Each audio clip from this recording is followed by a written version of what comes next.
आयुष्य आहे ते तर आपल्याशी खेळ खेळणारच. आपण पण कायम हसत राहायचं. बिचारा आयुष्य पण टेन्शनमध्ये पडलं पाहिजे, की मी हिला एवढं रडवत असतो आणि ही का कायम हसत असते राव.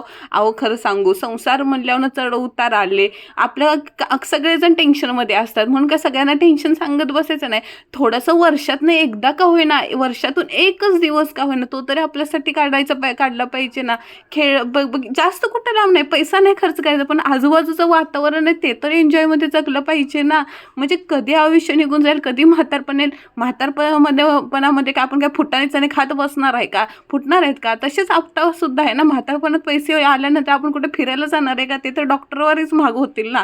म्हणजे एवढा आयुष्य आहे, एक दिवस तरी स्वतःसाठी काढून आहे ना, हसत खेळत आहे ना, आयुष्याचा आनंद घेतला पाहिजे. निसर्ग आहे, निसर्गाकडे बघा. वरती गेल्यानंतर 13 वेळेला 5 पकवानं चढून काय आपण काय खायला येणार आहे का? आत्ताच काय आहे ते जगून घ्या ना. आयुष्य एकच तर देवानं दिलंय, कुणाला दुखवू नका पण.